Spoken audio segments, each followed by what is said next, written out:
Sisters and brothers, I am delighted now to present our evangelist, our preacher, for the evening tonight and tomorrow.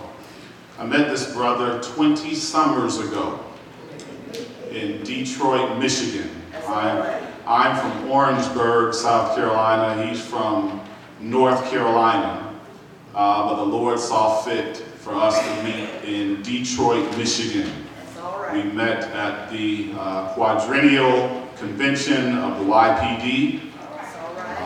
He was from the 2nd Episcopal District and I was from the 7th.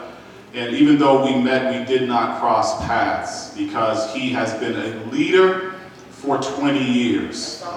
You could hear his voice in 1995 on the floor when I was still too timid to open my mouth.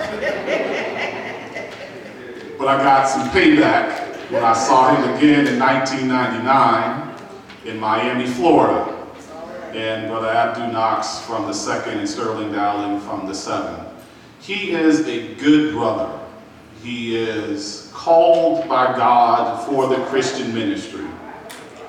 So, he's been to school, but so what?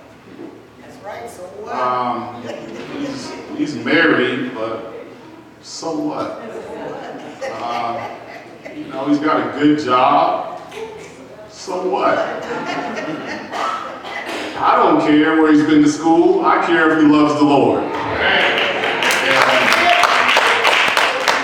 And 20 years ago, I saw a brother that loves the Lord. That's all right. And so this brother drove 5 hours today. That's all right. Today. And when I called him and asked him about preaching, he didn't ask. The words he gave me did not include the word honorarium, fee, or money. He said, "What date should I put you down?"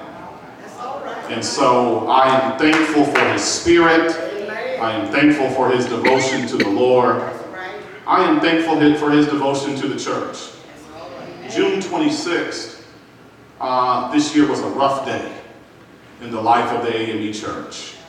We said goodbye to a martyr. We said goodbye to Clemente Pinckney in Charleston, South Carolina. And if he drove 5 hours to get here, he must have drove about 6 or 7 to get to Charleston. That's right. And he did that just to say goodbye to our brother. That's all right. In his doing, he reminded me of something. The Lord gives all of us. All of us are gifted. All of us are blessed. God has touched all of us in so many different ways. But you know how it is? The more God gives us, the more we want. Amen. I know you're right. Amen. All I want to do is to be able to sing.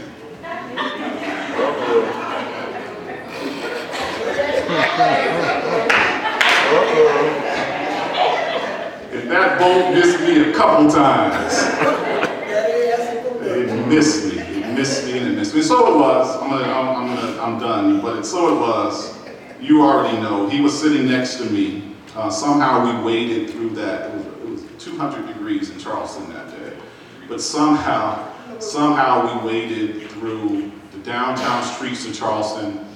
And I had sitting next to me the Reverend Abdu Knox. And I had the Reverend Taiwan Bailey.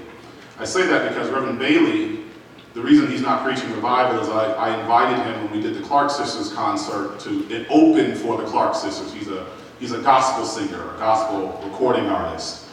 And so Bailey was here, Knox was here, and Dowling was here. And the president was right there. And the president started singing, you remember, he started singing Amazing Grace. When the president started singing Amazing Grace, it was almost like a doxology was given because everyone stood up at the same time. I know you're right.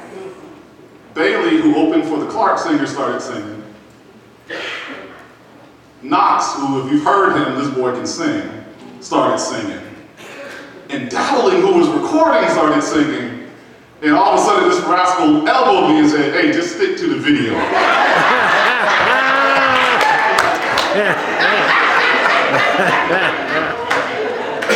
If I had remembered that before tonight, we'd have a different preacher.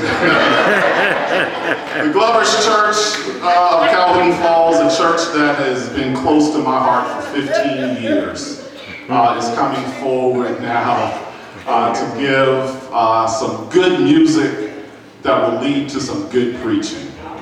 And let the church say amen for the preacher, and let the church say amen for the Lord.